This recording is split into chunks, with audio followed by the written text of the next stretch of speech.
and welcome to the first of the mini lectures for Chapter 4 in your textbook. Today I want to talk to you about perception. One of the most important things to recognize about perception is that it's impossible to be aware of everything. There's simply too much going on around you in order to pay attention to all of it.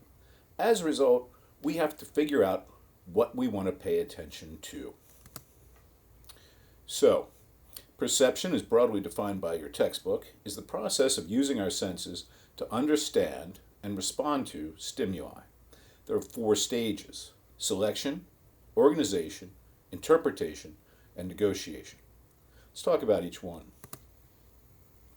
With the attending stage, or the selecting stage, we spend a lot of time trying to figure out what exactly we want to pay attention to.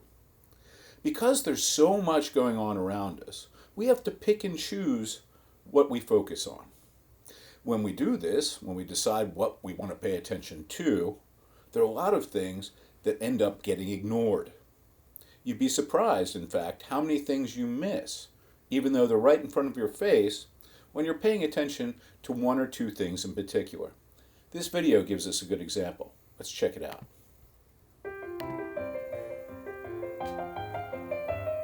Clearly, somebody in this room murdered Lord Smythe, who, at precisely 3:34 this afternoon, was brutally bludgeoned to death with a blunt instrument. I want each of you to tell me your whereabouts at precisely the time that this dastardly deed took place. I was polishing the brass in the master bedroom. I was buttering his lordship's scones below stairs, sir. Why, I was planting my petunias in the potting shed.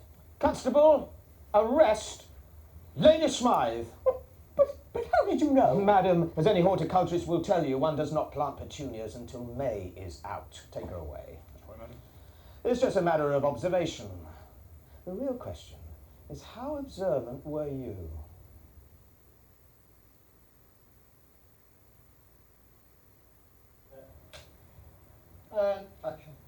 Clearly, somebody in this room murdered Lord Smythe, who, at precisely 3:34 this afternoon, was brutally bludgeoned to death with a blunt instrument. I want each of you to tell me your whereabouts at precisely the time that this dastardly deed took place.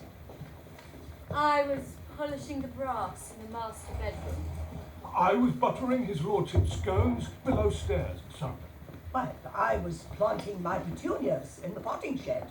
Constable, arrest Lady Smythe.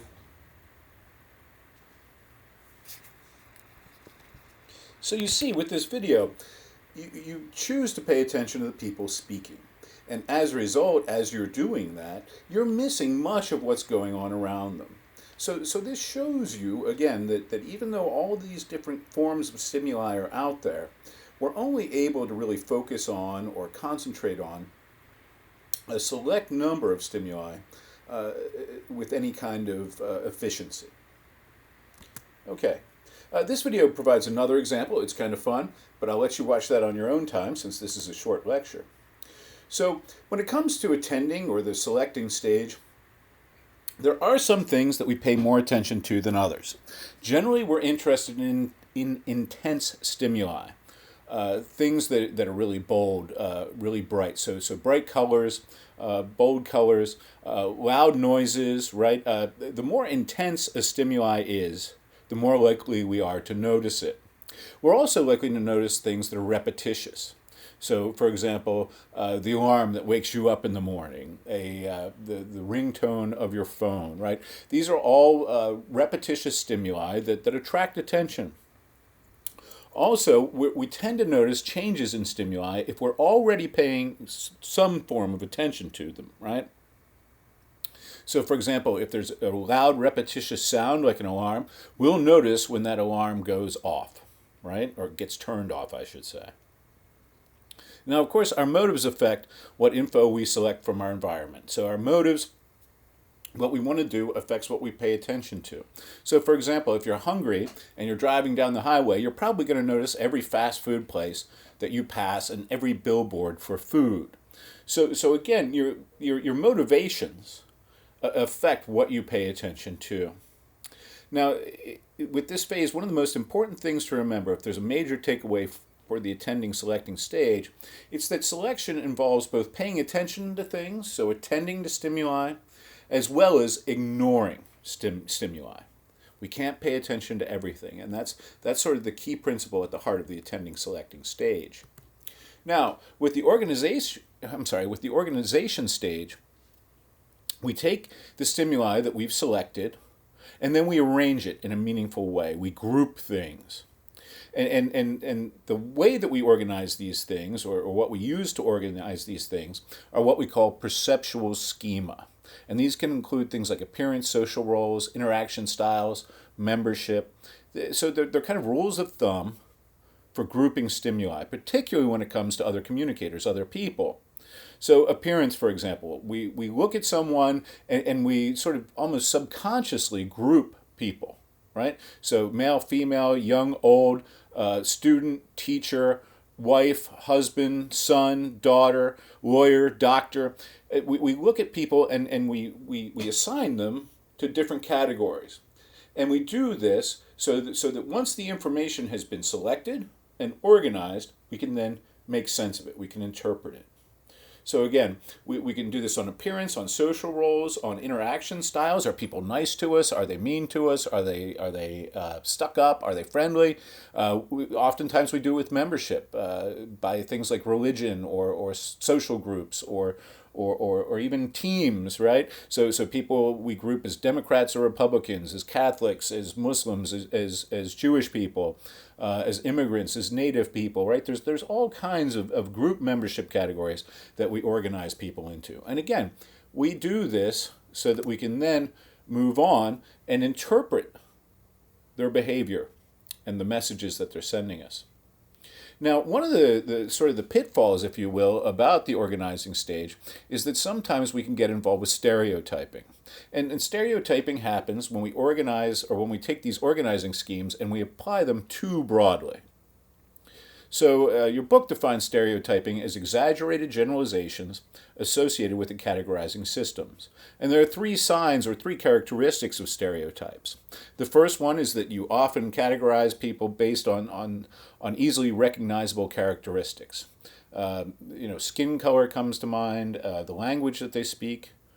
These are all examples of easily recognizable characteristics. You then ascribe a set of characteristics to most or all members of a category.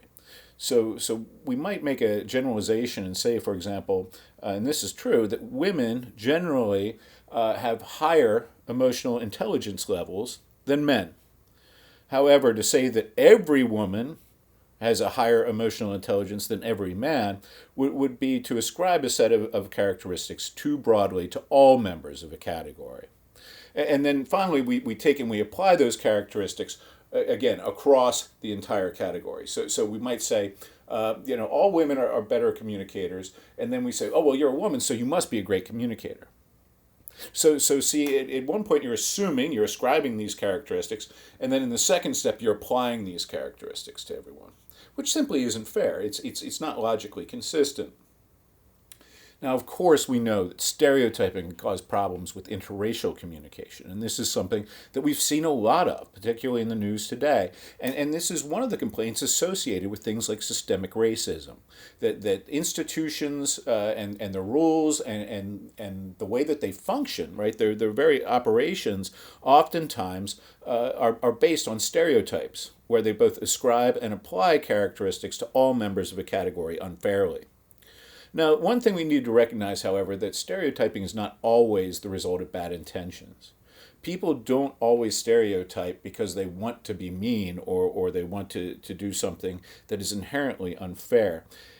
Unfortunately, stereotyping is just another form of what we call a heuristic, which is kind of a hack or a rule of thumb that we use to get through life. It's by organizing people, in particular, in all these different categories, so man, woman, teacher, student, and so on, what we're doing is we're just trying to group things so that we can then make sense of them. And even though we do that in ways that aren't fair and that are mistaken sometimes, it's not always the result of bad intentions. Now, the next stage, of course, is interpretation. So once we've selected what we're going to pay attention to, and then organized that stimuli, we interpret the information we've collected. So interpretation at its heart is just attaching meaning to sense data. And as an example, we could look at this fellow over here. Now, he's clearly smiling at you. So we look at the picture and we say, okay, man, smiling at me. Then we have to make sense of it. So we might ask ourselves, is he smiling at me because he likes me? Is he interested in me? Or is he just being nice? Is that just a friendly smile? So it's interesting. When you're here in person, or when we're in face-to-face classes, I ask the students this same question and then ask them to answer it. And it seems almost every time the answer I get is, oh no, that's a flirtatious smile. That's a hey, how you doing kind of smile. And in fact, I found this picture by Googling sexy smile. So it shows we're really keyed in. We sort of innately are able to look at and interpret body language and this kind of communication in really astute kinds of ways. So, of course, there are a number of factors that influence our interpretation. How well we know the person that's speaking to us. How involved are we with them? How mixed up are our fates? How much personal experience do we have with that person? What kind of assumptions are we making about their behavior? Are we ascribing them motives that they might not have? What's your attitude like? If you are coming to the interaction with a bad attitude, chances are you'll interpret the situation negatively. Same thing goes with expectations. If you expect to have a bad interaction with someone, it probably will be bad. Knowledge. How much knowledge do you possess coming into the interaction? How much do you know about the thing that you're talking about? How much do you know about the other person? How much do you know about yourself? And this, of course, is related to self-concept. How do you view yourself? We know already that people with positive self-concept and a healthy self-concept tend to think well of other people. And then finally, relational satisfaction. If you're in a bad relationship, chances are you'll start to view many of your interactions as negative. If you're in a positive relationship and have a high degree of relational satisfaction, you'll probably interpret your interactions as positive. Now finally, the last part of this four-part process is negotiation. So this is where we make sense, along with other people, of what's happened and try and achieve a shared perspective. Now, one of the ways we do this is by putting our experiences into narratives or short stories that we use to describe our personal world. And when we share these stories, that's when we have the best chance for really effective communication.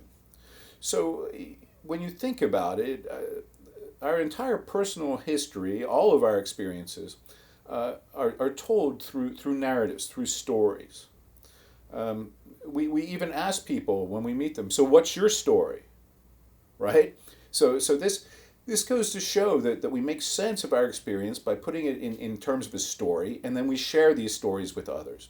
And when we do this, there's a really good chance of achieving effective or smooth communication. Now, one thing that I want you to realize, and this is important, is that shared narratives don't have to be truthful or accurate in order to be powerful. So we find, for example, that couples who are happy after more than 50 years of marriage seem to work together to make a narrative that's simply not true. I'll say that again. In fact, I'll just read it. Couples happy after 50 plus years of marriage seem to collude in a narrative that doesn't jibe with the facts.